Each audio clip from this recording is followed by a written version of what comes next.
The Drum That Would Not Lie.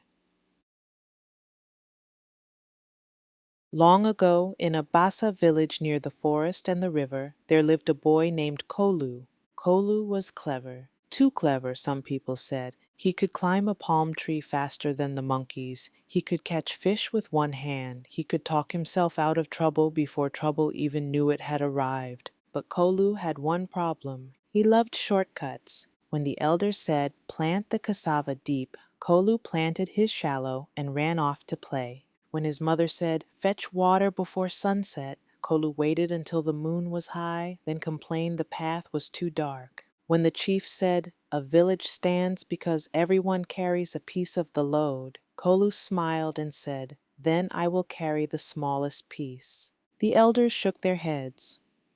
"Kolu," they said, "a shortcut may save your feet today, but it will tire your heart tomorrow." Kolu laughed. "My heart is young," he said. "It can run." Now, in the center of the village stood an old talking drum. It was made from strong wood and animal skin, carved by the hands of Kolu's grandfather's grandfather.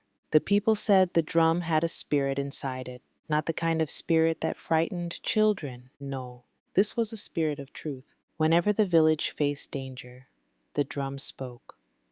Not in words like people speak, but in rhythm. If rain was coming, it called softly. If strangers were near, it thundered. If someone in the village was lying, it gave one deep sound. Boom! And everyone knew. One dry season the sun became cruel. The river shrank. The cassava leaves curled. The plantains hung tired and small. The villagers gathered beneath the cotton tree, worried. Chief Zondo stood before them and said, "The river is low, the farms are weak, we must work together. Every family must bring food to the storehouse so no one goes hungry." One by one, the villagers came forward. Some brought cassava, some brought dried fish, some brought rice, some brought palm oil. Even the children carried small baskets, proud to help.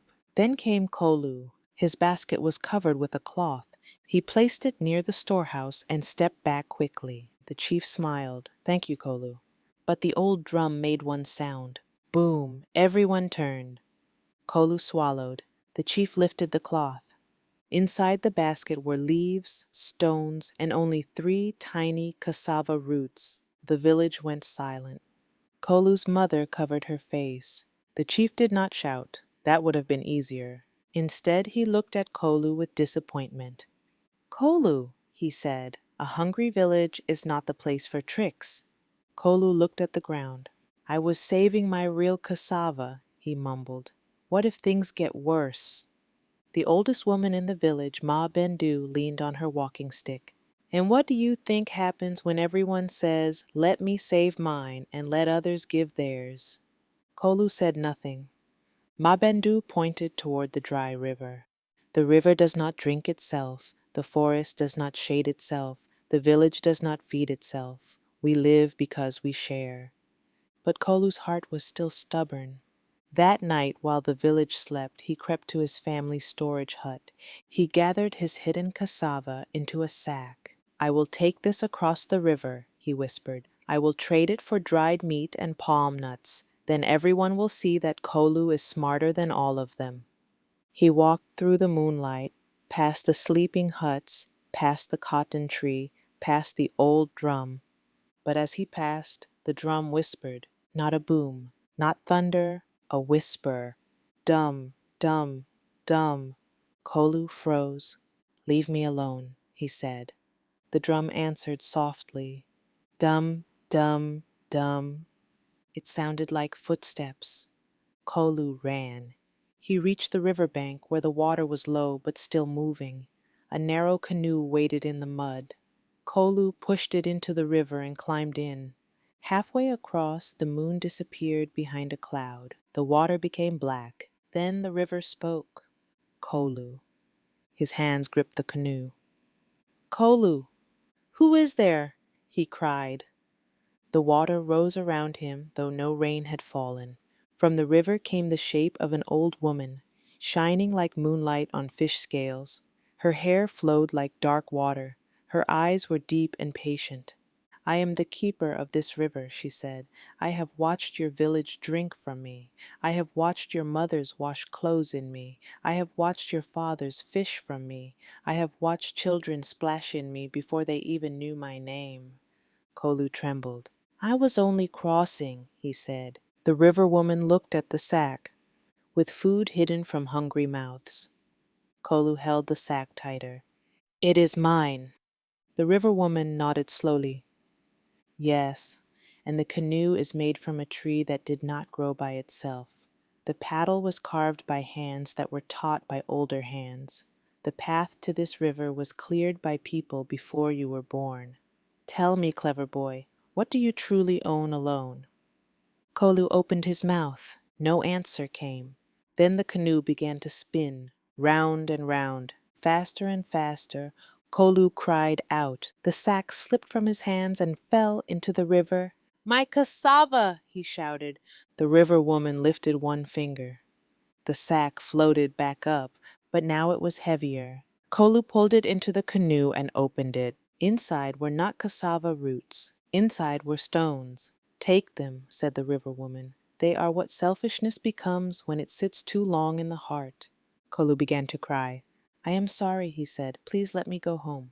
The river woman watched him for a long moment. Sorry is a seed, she said. It must be planted in action. The canoe drifted back to the village side of the river. Kolu climbed out, dragging the sack of stones behind him.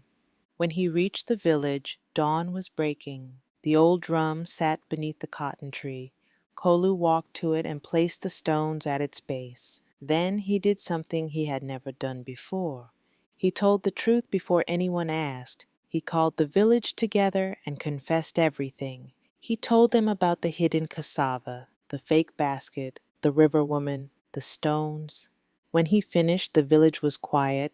Then the old drum sounded. Dum, dum, dum, not angry, not warning. It sounded like a heartbeat. Ma Bendu smiled. The drum says your lie has ended. Now your work must begin. From that day on, Kolu changed. He woke before sunrise. He helped repair the fishing nets. He carried water for the elders. He planted cassava deep the way he had been taught. When children tried to sneak away from work, Kolu laughed and said, Ah, my friends, I know that road. It ends at a sack of stones. Slowly the dry season passed. The rains returned. The river filled again. The cassava grew strong, and when harvest time came, Kolu brought the largest basket to the village storehouse. This time he did not cover it with a cloth. He wanted everyone to see. The basket was full. The chief nodded. Mabendu smiled. And the old drum, the drum that would not lie, gave 3 joyful sounds. Dum, dum, dum. From then on, Bassa elders told their children, do not fear the drum that tells the truth. Fear the heart that refuses to hear it. Moral. A village survives when people share what they have